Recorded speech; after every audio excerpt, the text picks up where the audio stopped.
Hello friends, कैसे हैं आप सब। स्वागत है आप सबका प्रगति वे चैनल पे।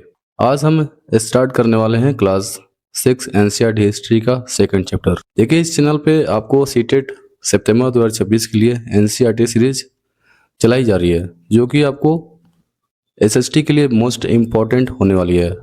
और आप सबको पता ही होगा कि एसएसटी का रोल सीटेट एग्ज़ाम में बहुत ही ज़्यादा इम्पॉर्टेंट होता है, क्योंकि एसएसटी केवल अकेले एक सब्जेक्ट 40% कवर करता है, यानी कि 60 नंबर अकेले एसएसटी कवर करता है।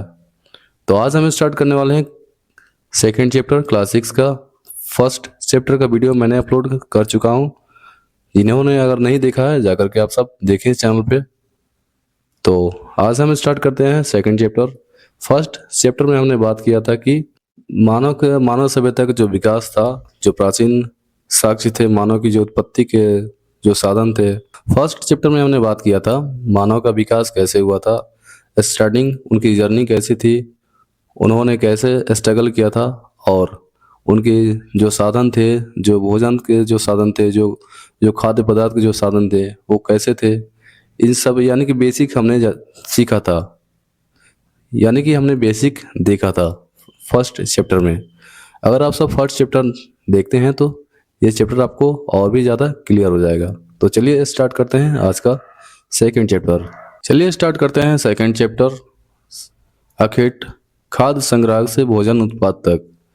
तो देखिए, यहाँ पर अखेट खाद्य संग्राहक से ये मतलब होता है कि हमारे जो आरंभिक जो मानव थे, वो जंगली जानवरों का शिकार करते थे, मछलियाँ पकड़ते थे, चिड़ियों को पकड़ते थे, फल फल फूल और पेड़ पौधों को अपना भोजन का स्रोत मानते थे, यानी कि भोजन के रूप में इकट्ठा करते थे सारी चीज़ों को। इस चैप्टर में हम देखने वाले हैं कि मानव प्राचीन में धीरे धीरे कृषि की तरफ कैसे अग्रसर होते हैं, कैसे कृषि की तरफ धीरे धीरे आगे बढ़ते हैं। स्टार्टिंग से कुछ हल्का सा आई का उनको जीवन है, ठीक है। स्टार्टिंग में तो मानव सभ्यता का विकास काफ़ी ज़्यादा स्ट्रगल था, यानी कि उनके पास कोई साधन नहीं थे। लेकिन यहाँ पर धीरे धीरे मतलब हल्का सा वो विकास की तरफ बढ़ते हैं मानव, और सीधे जाते हैं कृषि के तरफ।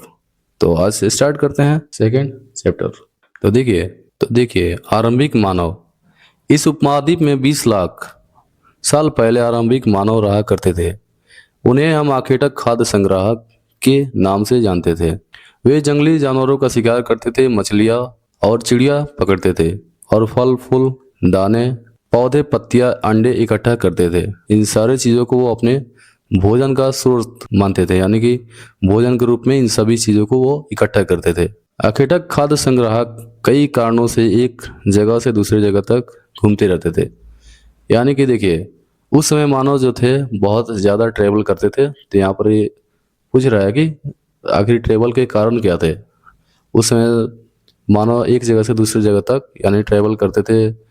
उसके बहुत सारे कारण थे ट्रेवल करने के। भोजन के रूप में हो जाते थे, जानवरों का शिकार करते करते वो पीछा करते करते बहुत दूर तक चले जाते थे, ठीक है। मौसम के अनुसार, सिचुएशन के अनुसार वो जगह को अपना चेंज करते थे, अपने निवास स्थान बदलते रहते थे। तो देखिए, यहाँ पर भोजन की तलाश में एक जगह से दूसरी जगह तक जाना पड़ता था।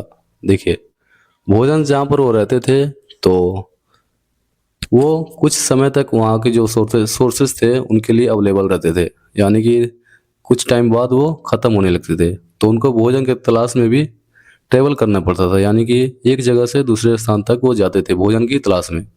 सेकंड पॉइंट हमारा ये कहता है, जानवर अपने शिकार या चारे की तलाश में एक जगह से दूसरे जगह जाया करते थे। इन जानवरों का शिकार करने वाले लोग भी इनके पीछे पीछे जाया करते थे, यानी कि वो जानवरों के शिकार करते करते वो पीछे पीछे भागते बहुत दूर तक चले जाते थे। तीसरा पॉइंट हमारा ये कहता है, मौसम के अनुसार पेड़ों पौधों के फल फूल की तलाश में घूमा करते थे। यानी कि मौसम के अनुसार जो फल होते हैं उनको पता होता था कि इस मौसम में ये फल मिलने वाला है, या ये चीज़ फूल हमें मिलने वाला है। यानी कि वो भोजन के स्रोत में उनको आइडिया था कि किस मौसम में किस मौसम में कौन सा फल उनको मिल सकता है भोजन के रूप में। चौथा पॉइंट आता है हमारा, सूखे मौसम में पानी की तलाश में इधर उधर जाना पड़ता था। यानी कि जब गर्मी का जो मौसम था, जब बहुत ज़्यादा गर्मी पड़ती थी, तो उन्हें पानी की काफ़ी ज़्यादा दिक्कत होती थी और पानी की तलाश में वो एक जगह से दूसरी जगह ट्रैवल करते थे पानी की खोज में। आरंभिक मानव के बारे में जानकारी। आरंभिक मानव के बारे में हमें जानकारी कैसे मिलती है? तो देखिए, पत्थरों, लकड़ियों और हड्डियों के औजारों के अवशेष पुरातत्वविदों को मिले हैं, जिनका निर्माण और उपयोग आरंभिक मानव अखेटक खाद्य संग्राहक करते थे। यानी अखेटक खाद्य संग्राहक यानी कि उस समय प्राचीन इतिहास के जो मानव थे, जो मानव का जो विकास हुआ था, उन्हें हम अखेटक खाद्य संग्राहक के नाम से जानते थे। ठीक है, वे लोग पत्थरों, लकड़ियों के औजार बनाते थे, हथियार बनाते थे, जो कि शिकार करते थे और अपनी जीवन यापन करते थे। औजारों का उपयोग फल फूल काटने, हड्डियों और मांस काटने तथा पेड़ों की छाल और जानवरों की खाल उतारने के लिए किया जाता था। भाले और बाण जैसे हथियार बनाने के लिए पत्थरों के साथ हड्डियों या लकड़ियों के मुट्ठे लगा दिए जाते थे। यानी कि भाला जो जो बनाते थे वो, और बाण जो बनाते थे उस पे मतलब नीचे जो होता है, जैसे यहाँ पर एक पिक्चर आपको मैं दिखाता हूँ। यहाँ पर मान लीजिए जैसे कि ये भाला हो गया, ठीक है। अब यहाँ पर नीचे वो एक मुट्ठा बना देते थे, ठीक है। इसमें बीच में पकड़ने वाला होता था, यानी कि इसमें वो अपने हाथ को फंसा करके वो यानी कि हथियार का अच्छे से वो उपयोग कर पाए, ताकि उन्हें ज़्यादा दिक्कत ना हो, आसानी से उनका काम हो सके, ठीक है। पत्थर के औजारों का उपयोग, यानी कि पत्थर के औजारों का उपयोग वो कैसे करते थे? इंसान के खाने योग्य जड़ों को खोदने के लिए किया जाता था। जानवरों की खाल से बने वस्त्रों को सिलने के लिए किया जाता था, ठीक है। पत्थर के औजार के उपयोग वो लोग जड़ों को खोदने, यानी कि जड़ों में जो जो इंसान को जो खाने योग्य जो पदार्थ जो मिलते थे, यानी कि वो जड़ों की खुदाई करते थे पत्थरों के औजार से, ठीक है। दूसरा चीज़ वो करते थे कि जो भी जानवर को वो शिकार करते थे, उनकी खाल को उधेड़ने के लिए और उस खाल से वो अपने वस्त्र बनाते थे। उसमें भी वो पत्थरों के औजार का उपयोग करते थे।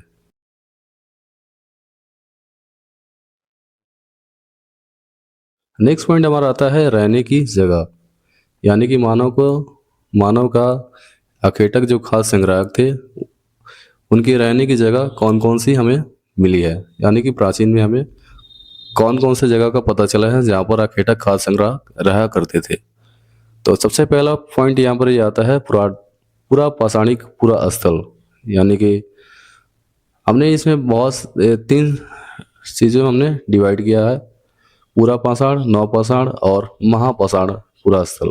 तो देखिए, पूरा पाषाणिक पूरा स्थल यानी कि भीमबेटका, हुंसगी, कुरनूल गुफा, अखेटक खाद्य संग्राहक, इन तीन जगह पे रहने का उनके साक्ष्य मिले हैं। यानी पूरा पाषाण के जो पूरा स्थल है उसमें भीमबेटका, हुंसगी, कुरनूल गुफाएं, अखेटक खाद्य संग्राहक के रहने के साक्ष्य वहाँ पर मिले हैं। अब यहाँ पर आ जाते हैं नवपाषाणिक पुरा स्थल, ठीक है। तो बुरचहोम, मेहरगढ़, चिरांद, कोल्डिहुआ, महागढ़ा, दावोजली, हेडिंग्स, हल्लूर, पय्यमपल्ली, ठीक है। ये जो हमारे जो नवपाषाणिक जो राज्य हैं, जो शहर है, ये हमारे नगर जो हैं नवपाषाणिक पुरा स्थल यानी है। ये है पूरा पाषाणिक में आपका भीमबेटका, हुंसगी, कुरनूल गुफाएं, ये जो नगर हैं यहाँ पर अखेटक खाद्य संग्रह के हो रहने का प्रमाण मिले हैं, ठीक है। उसके बाद से एक और हमारा आता है जगह महापाषाणिक पुरा स्थल। महापाषाणिक पुरा स्थल में ब्रह्मगिरी आदि चनलूर, ठीक है। महापाषाणिक पुरा स्थल में ब्रह्मगिरी आदि चनलूर सबसे मोस्ट इम्पॉर्टेंट है। ये पॉइंट है, आपको सीटेट में कई बार पूछा है कि प्राचीन भारत में, ठीक है, प्राचीन इतिहास में सबसे पहला गांव कौन सा था, यानी कि आरंभिक गांव कौन सा था। तो यहाँ पर ये हो जाएगा इनाम गांव, यानी कि इनाम गांव जो था आरंभिक गांव के नाम से इसे जाना जाता है। यानी कि सबसे पहला अगर किसी गांव का नाम आता है प्राचीन में, सबसे पहले तो इनाम गांव का नाम आता है। सेकेंड पॉइंट हमारा आता है भीमबेटका। मध्य प्रदेश के इस पुरा स्थल पर गुफाएं व कंदराएं मिली हैं। भीमबेटका, इसको आप बहुत मोस्ट इम्पॉर्टेंट है, इसको आप ध्यान से समझिएगा। भीमबेटका मध्य प्रदेश के इस पुरा स्थल पर गुफाएं व कंदराएं मिली हैं। यानी कि यहाँ पर गुफा के साक्ष्य यहाँ पर मिले हैं। भीमबेटका में लोग इन गुफाओं में बारिश, धूप और हवाओं से बचने के लिए रहते थे। ये गुफाएं नर्मदा नदी घाटी के पास है। ठीक है, भीमबेटका में गुफाओं के साक्ष्य मिले हैं। ठीक है, गुफाओं को देखा गया है। गुफाओं में लोग इसलिए रहते थे ताकि वो धूप से बच सके, हवाओं से बच सके, क्योंकि आंधी तूफान जो आती थी उनसे वो सेफ रह सके। और ये जो स्थान है ये आपको नर्मदा घाटी के पास मिला है। ठीक है, पूरा स्थल जहाँ औजार, बर्तन, इमारतों जैसी वस्तुओं के अवशेष मिले हैं, उस स्थान को पूरा स्थल कहते हैं। ये जमीन के ऊपर, अंदर, कभी कभी समुद्र और नदी के तल में भी पाए जाते हैं। यानी कि पूरा स्थल में बहुत सारी चीज़ें आ सकती हैं, औजार आ सकते हैं, बर्तन आ सकती है, इमारतें आ सकती है, वस्तुओं के अवशेष आ सकते हैं। ठीक है, इन सभी स्थानों को हम पूरा स्थल कहते हैं। ठीक है, ये सारी जो चीज़ें हैं हमें जहाँ मिलती है उसे हम पूरा स्थल कहते हैं। और ये पूरा स्थल कहीं भी हो सकती है, जमीन के ऊपर भी हो सकती है, अंदर भी हो सकती है, कभी कभी समुंदर और नदी के तल में भी पाए जाते हैं। यानी कि ये जो वस्तुएं हैं पूरा स्थल। नाम और तिथियां देखिए यहाँ पर। पूरा पाषाण काल, आरंभिक काल को पूरा पाषाण काल कहा जाता है। यह दो शब्दों पूरा यानी कि प्राचीन और पाषाण यानी कि पत्थर से बना है। यह नाम पूरा स्थलों से प्राप्त पत्थर के औजारों के महत्व को बताता है। ठीक है, पूरा पाषाण काल का जो अर्थ है, अगर उसको हम दो भागों में तोड़े तो पूरा यानी कि प्राचीन होता है, पाषाण यानी कि पत्थर होता है। अगर हम इसको जोड़ दें तो ये होता है कि प्राचीन पत्थर। ठीक है, यानी कि औजारों के महत्व को यह काल बताता है। पूरा पाषाण काल 20 लाख साल पहले से लेकर 12,000 साल पहले तक का माना जाता है। यानी कि 20 लाख साल से लेकर के 12,000 साल तक का जो समय था उसको हम पूरा पाषाण काल के नाम से जानते हैं। इस काल को 3 भागों में बांटा गया है: आरंभिक पूरा पाषाण काल, मध्य पूरा पाषाण काल और उत्तर पूरा पाषाण काल। मानव इतिहास की 99% जो घटना थी इसी काल में घटित हुई थी, यानी कि पूरा पाषाण काल में घटित हुई थी। इसको 3 भागों में बांटा गया है: आरंभिक पूरा पाषाण काल, मध्य पूरा पाषाण काल और उत्तर पूरा पाषाण काल। मध्य पाषाण काल को हम समझते हैं। इस काल में पर्यावरण में बदलाव दिखाई देता है। इसका समय लगभग 12,000 साल पूर्व से लेकर के 10,000 वर्ष तक माना जाता है। ठीक है, यानी कि मध्य पाषाण काल जो था हमारा, उसमें पर्यावरण में बदलाव देखने को मिलते थे। ठीक है, मध्य पाषाण काल, इस काल में पर्यावरण में बदलाव दिखाई देता है। इसका समय लगभग 12,000 वर्ष पूर्व से लेकर के 10,000 वर्ष पूर्व माना जाता है।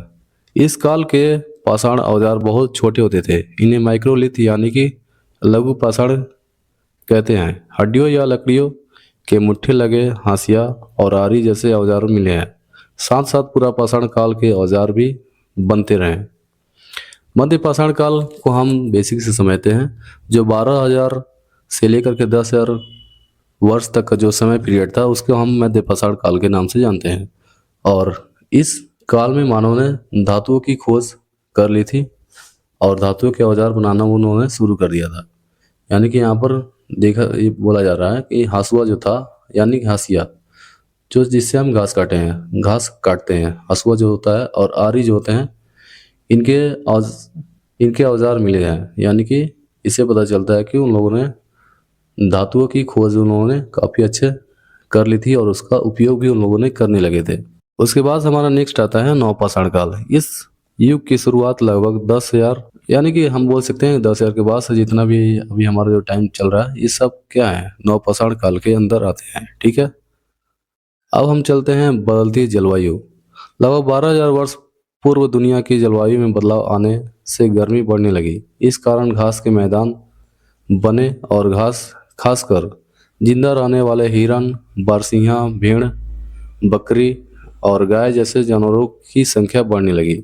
इन जानवरों का शिकार करने वाले लोग इनके खाने पीने की आदतों और प्रजनन के समय की जानकारी हासिल करने लगे। इस काल में मछली भी भोजन का महत्वपूर्ण स्रोत बन गई।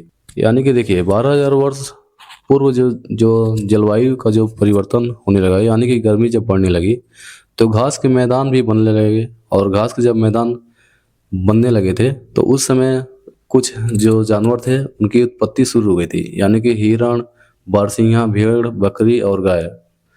इस सभी जानवरों की संख्या जो थी वो बढ़ने लगी। इन जानवरों का शिकार लोग करने लगे और उनके बारे में जानने लगे।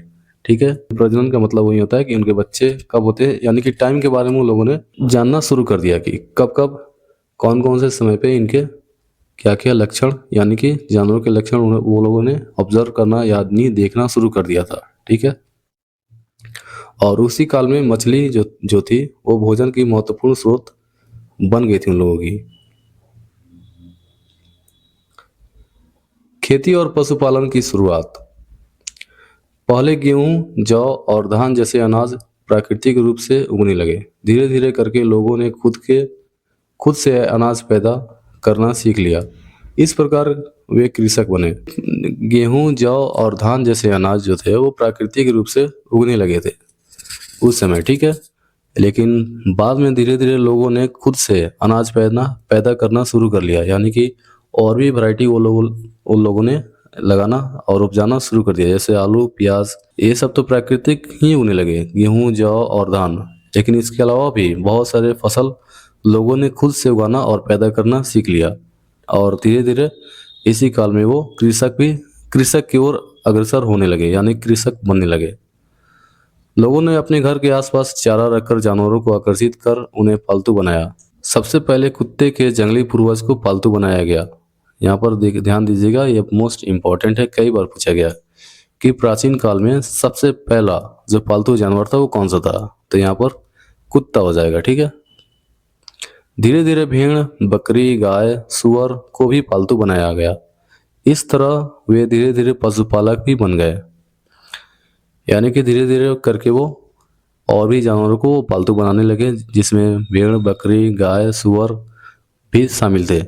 और इसी तरह वो कृषक से पशुपालक की ओर भी अग्रसर हो गए, यानी कि पशुपालक भी बन गए। लोगों द्वारा पौधे उगाने और जानवरों की देखभाल करने को घरेलूकरण की प्रक्रिया का नाम दिया गया है।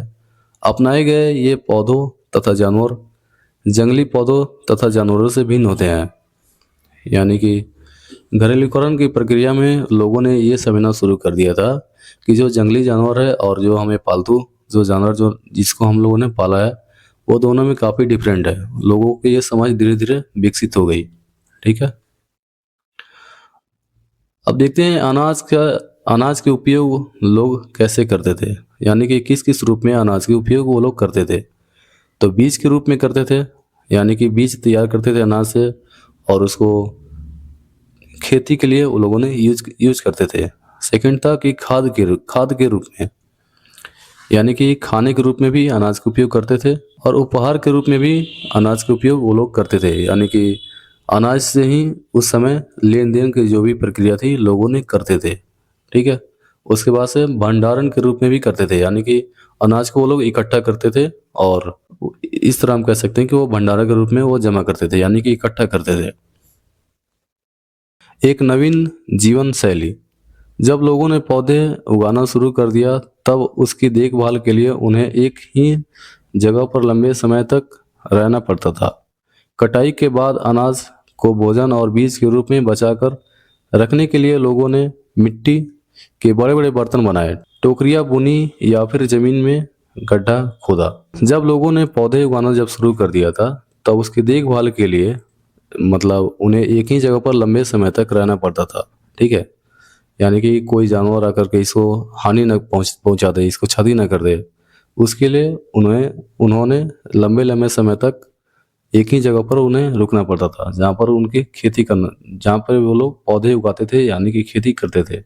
और उसकी सुरक्षा के लिए वो लोग काफ़ी दिनों तक वहाँ पर रहते थे। अब जब अनाज की जब वो काटते थे, ठीक है, भोजन को जब बीज के रूप में बचा कर रखते थे, तो उनको रखने के लिए, यानी कि साधन के तौर पे उन्होंने टोकरियाँ बनाना शुरू किया, यानी कि टोकरियाँ बुनने लगे, बर्तन बनाने लगे, और ज़मीन में गड्ढा भी खोदने लगे जहाँ पर वे सब अनाज को सुरक्षित रख पाए। ठीक है, पशुपालन जो था वो भोजन के भंडारण का एक तरीका है, जानवरों की देखभाल करने पर उनकी संख्या बढ़ती है, साथ साथ दूध और मांस भी प्राप्त होता है। देखिए, पशुपालन को उन लोगों ने एक भोजन का स्रोत मानना शुरू कर दिया था और भंडारण के लिए उन्होंने जानवरों की देखभाल करना शुरू कर दिया था, जिससे कि जानवरों की संख्या बढ़ने लगी थी और साथ ही साथ जानवरों से हमें काफ़ी चीज़ें मिलती थी। जब दूध भी मिलना शुरू हुआ था, जैसे कि गाय गाय जो थी,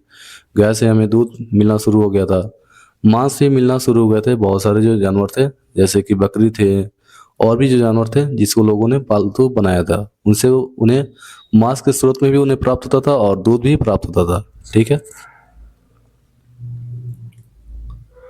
अब आते हैं अस्थाई जीवन की ओर मानव, यानी कि अस्थाई जीवन की ओर मानव का कैसा विकास हुआ। ठीक है, और मानव कैसे बढ़ना शुरू किया। बुर्ज होम एक जगह है जो कि कश्मीर में पड़ता है। यहाँ के लोग गड्ढे के नीचे घर बनाते थे, जिन्हें गर्तवास कहा जाता है। इनमें उतरने के लिए सीढ़ियाँ होती थी। लोग मौसम के अनुसार घर के अंदर या बाहर खाना बनाते थे, क्योंकि घर के अंदर और बाहर आग जलाने की जगह मिली है। यानी कि बुर्ज होम जो था, वहाँ पर हमें आग के अवशेष मिले हैं। ठीक है, और ये अवशेष घर के अंदर भी मिले हैं और घर के बाहर भी मिले हैं। ठीक है, और यहाँ पर गड्ढे के नीचे घर बनाते थे और यहाँ पर गर्त आवास के भी स्रोत हमें मिले हैं। ठीक है, और यहीं से हमें पता चला था कि आग के सबसे पहले साक्ष्य जो थे वो बुर्ज होम में मिले थे। ठीक है, नौ पाषाण युगीन औजार। इन औजारों की धार को और अधिक पैना करने के लिए उन पर पॉलिश चढ़ाई जाती थी। अनाज और वनस्पतियों से प्राप्त चीज़ों को पीसने के लिए उखली और मूसल का प्रयोग किया जाता था। नवपाषाण का जो शुरुआत हुआ था, वहाँ पर औजारों को पैना यानी कि धारदार बनाने के लिए उस पर पॉलिश चढ़ाई जाती थी। ठीक है, और वनस्पति और अनाजों को पीसने के लिए उखली और मूसल का प्रयोग किया जाता था। यानी कि इससे हम कूटते हैं ना, जो जो लहसुन जो कूटे जाते हैं अभी के समय में, उसको हम ओखली बोलते हैं। ठीक है, प्राचीन समय में वो उसकी साइज जो था बड़ा बड़ा था और उसी का प्रयोग लोगों ने करना शुरू कर दिया था अनाज को पीसने के लिए। ठीक है, जैसे दाल होता है या गेहूं जो था, आटा के रूप में पीसना लोगों ने शुरू कर दिया था। ठीक है, इस समय प्राचीन प्रस्थ युगीन औजारों का निर्माण और प्रयोग लगातार होता रहा। हड्डियों से भी कुछ औजार बनाए जाते थे। नवपाषाणी युग के बर्तन, यानी कि नवपाषाणी युग के बर्तन जो थे वो कैसे होते थे। पुरास्थलों से कई प्रकार के मिट्टी के बर्तन मिले हैं। कभी कभी इन पर अलंकरण भी किया जाता था। बर्तनों का उपयोग चीज़ों को रखने के लिए, खाना बनाने के लिए और बर्तनों का उपयोग चीज़ों को रखने के लिए, खाना बनाने के लिए किया जाता था। चावल, गेहूं तथा दलहन जैसे अनाज अब महत्वपूर्ण हो गए थे। साथ में लोग कपड़े भी बुनने लगे थे। यानी कि नवपाषाण युग के जो बर्तन थे, उन बर्तनों का उपयोग लोगों ने खाना बनाने के लिए किया और चावल, गेहूं और दलहन जैसे अनाजों को महत्वपूर्ण हो गए थे, उनको रखने के लिए उन लोगों ने बर्तनों का उपयोग किया था। और साथ में लोगों ने कपड़े भी बुनने लगे थे। ठीक है, यहाँ पर देखिएगा, तो कपड़े बुनने का जो शुरुआत हुआ था वो नवपाषाणिक युग में ही हुआ था। ठीक है, यहाँ पर एक और आता है नगर हमारा मेहरगढ़। यह ईरान जाने वाले रास्ते बोलन दर्रे के पास एक हरा भरा समतल स्थान है। यहाँ के लोगों ने सबसे पहले जौ, गेहूं उगाना और भेड़ बकरी पालना सीखा। मेहरगढ़ में चौकोर और आयताकार घरों के अवशेष मिले हैं। मेहरगढ़ जो था, ठीक है, अभी ऊपर में भी हमने बताया था यहाँ पर मैप में आपको कि मेहरगढ़ कहाँ पे है, दिखाते हैं अभी आपको। देखिए, यहाँ पर है मेहरगढ़, जो कि अभी वर्तमान में पाकिस्तान में पड़ता है। ठीक है, देखिए, यह ईरान जाने वाले रास्ते बोलन दर्रे के पास एक हरा भरा समतल स्थान था। यहाँ के लोगों ने सबसे पहले गेहूं और जौ उगाना प्रारंभ किया था। यहाँ पर ये इसको स्टार मार्क लगा करके आप इसको समझिएगा। गेहूं और जौ जो उगाना जो प्रारंभ हुआ था सबसे पहले, वो कहाँ हुआ था, तो वो मेहरगढ़ में हुआ था। और भेड़ बकरी पालना भी लोगों ने सीखा था, तो सबसे पहले मेहरगढ़ में ही इसकी शुरुआत हुई थी। ठीक है, यहाँ के घर जो थे आयताकार आकृति के थे। लोगों की आस्था है कि मृत्यु के बाद भी जीवन होता है। मेहरगढ़ में जो लोग थे उस समय, उनकी आस्था थी कि मृत्यु के बाद भी जीवन होता है। इसलिए कब्रों में मृतकों के साथ कुछ सामान भी रखे जाते थे। मेहरगढ़ में एक कब्र में एक मृतक के साथ एक बकरी को भी दफनाया गया था। देखिए यहाँ पर ये जो है आयताकार प्रकार के आकृति के घर हैं, ठीक है।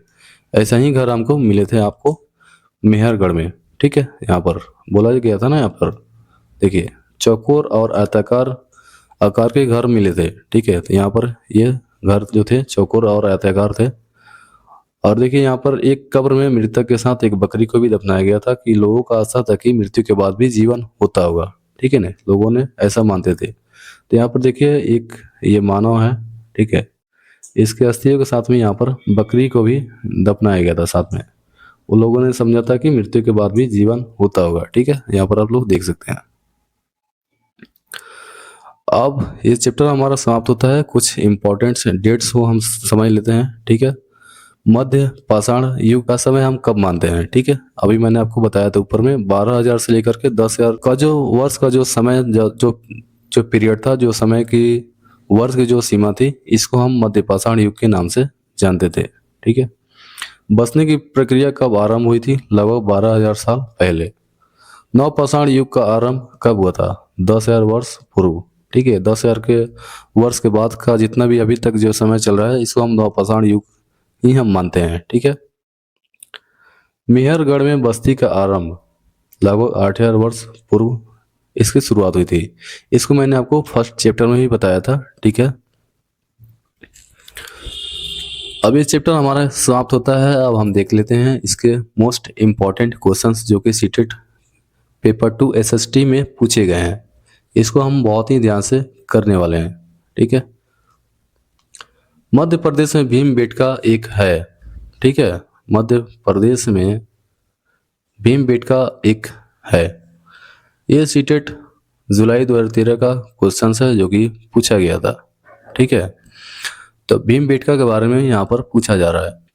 तो मैंने आपको बताया था कि भीमबेटका जो था वो पूरा पाषाण स्थल था, ठीक है। देखिए यहाँ पर आपको दिखाते हैं भीमबेटका।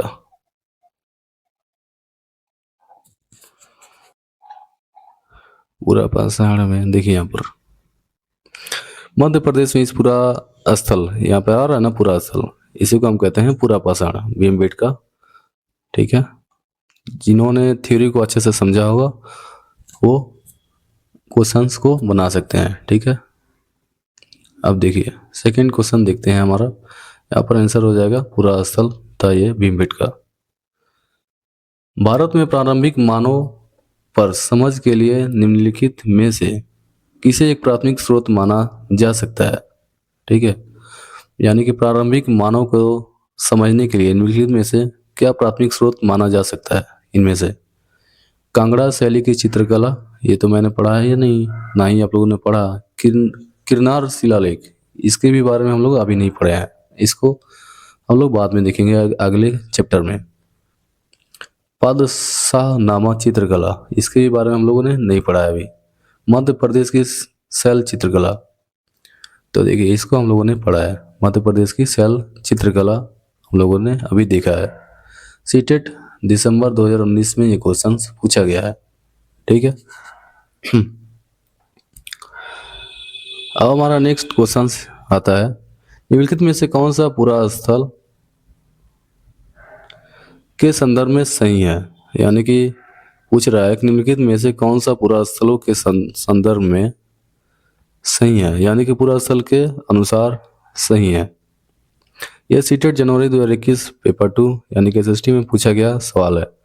ये ऐसे स्थान है जहाँ अतीत के अवशेष पाए गए हैं। ये पृथ्वी के सतह पर ही पाए जाते हैं या केवल पृथ्वी के नीचे दबे पाए जाते हैं। वे समुद्र या नदी के नीचे कभी कभी कभी नहीं पाए जाते हैं। देखिए मैंने आपको बताया था अभी ऊपर ही मैंने बताया था, ठीक है। देखिए यहाँ पर दिखाते हैं।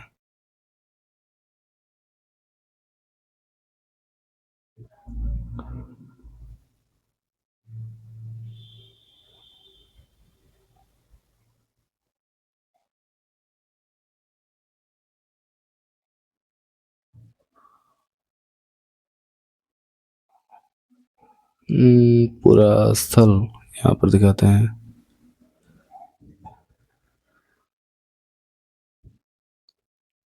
देखिए यहाँ पर क्या कहता है, ये वस्तुएं जमीन के ऊपर, अंदर, कभी कभी समुद्र और नदी के तल में भी पाए जाते हैं। और यहाँ पर क्या पूछ रहा है, ठीक है, आपको पूछ रहा है कि क्या सही है। देखिए, ऐसे स्थान है, पूरा स्थल ऐसे स्थान है जहाँ पर अतीत के अवशेष पाए गए थे। ठीक है, ये पृथ्वी के सतह पर ही पाए जाते हैं। ये ये केवल पृथ्वी के नीचे दबे पाए गए हैं। ये वे समुद्र या नदी के नीचे कभी नहीं पाए गए हैं, तो ये गलत है आपको।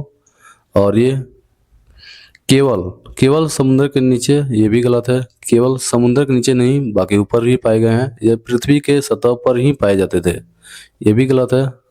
पृथ्वी के सतह पर ही नहीं, और पृथ्वी के समुद्र के और नदियों के अंदर भी पाए जाते थे। ये ऐसे स्थान है जहाँ पर अतीत के अवशेष पाए गए थे, तो ये आपका सही हो जाएगा, केवल ऑप्शन ए सही होगा। ठीक है। पुरापाषाण काल के लोगों का मुख्य व्यवसाय क्या था? शिकार शिकार करना, कृषि करना, पशुपालन करना और मछली पकड़ना। पुरापाषाण काल के बारे में मैंने आपको क्या बताया कि सबसे आरंभिक ये नगर था, और इस काल में लोगों ने सब केवल शिकार करना जानते थे।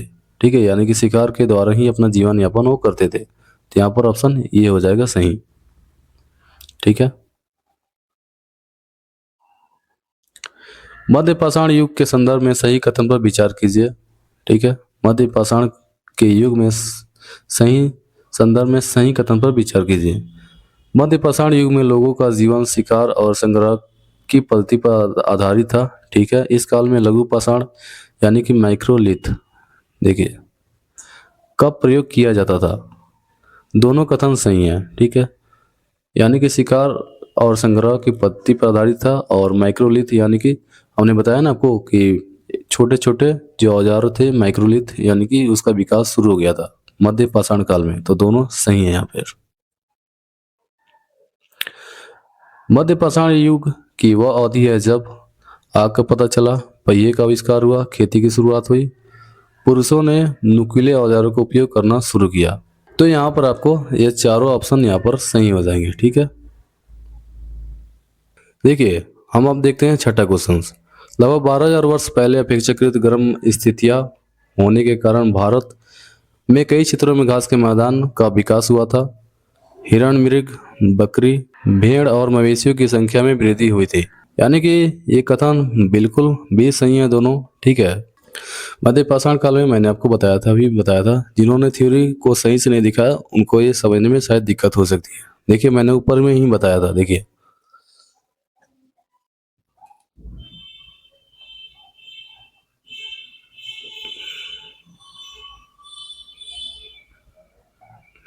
यहीं पर आपको हम बताते हैं। देखिए, लगभग 12,000 वर्ष पूर्व दुनिया की जलवायु में बदलाव आने से गर्मी बढ़ने लगी। इसी कारण घास के मैदान बने और घास खासकर जिंदा रहने वाले हिरण, बारसिंगा, भेड़, बकरी और गाय जैसे जानवरों की संख्या बढ़ने लगी। यही तो आपके यहाँ पर पूछ रहा है।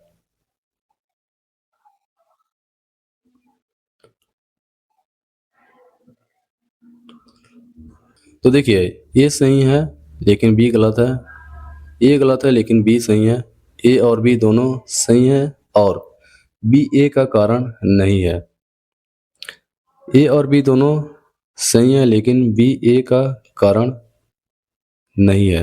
यहाँ पर यही ऑप्शन हो जाएगा।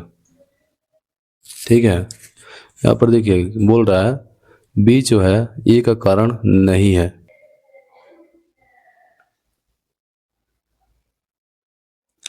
अब देखिए, हमें आरंभिक कृषकों व पशुपालकों के बारे में कैसे पता चलता है?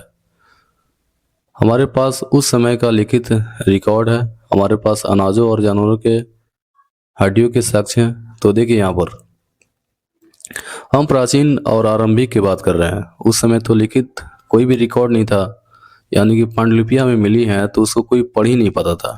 ठीक है, तो इससे हम कैसे पता चल हम इसको बोल सकते हैं। हमारे पास अनाजों और जानवरों के हड्डियों के साक्ष्य हैं, ये आपका सही हो जाएगा। साक्ष्य के आधार पर हम उनकी कल्पना करते हैं कि हाँ ऐसे मानव का विकास हुआ होगा। यानी कि ये सीटेट दिसंबर में क्वेश्चन पूछा गया है 2021 में, ठीक है। तो यहाँ पर केवल बी सही हो जाएगा आपका।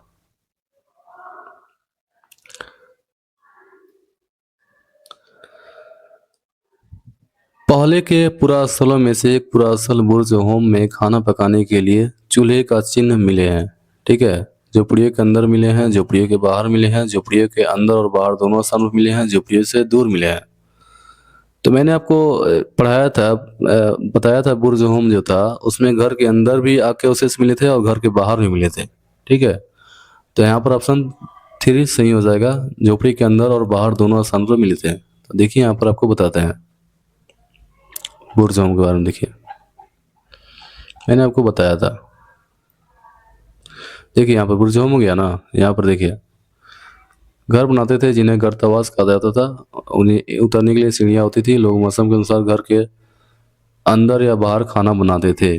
देखिए घर के अंदर या घर के बाहर, ठीक है, अंदर और बाहर दोनों जगह पे खाना बनाते थे और दोनों ही जगह आग जलाने के अवशेष मिले हैं, ठीक है। तो ऑप्शन यहाँ पर ये सही हो जाएगा 3। Thanks for watching. आज यहाँ पर चैप्टर हमारा समाप्त होता है। आप सब को अगर वीडियो अच्छा लगा तो अपना ओपिनियन आप सब कमेंट में ज़रूर दें। और आप सब के जितने भी मित्र सहपाठी जितने लोग हैं जो कि सीटेट एग्ज़ाम की तैयारी कर रहे हैं, तो ये सीटेट पेपर 2 एसएसटी के लिए जो कि सितंबर 2026 में सीटेट होने वाला है, उसके लिए ये क्लासेस मोस्ट इम्पॉर्टेंट होने वाली हैं।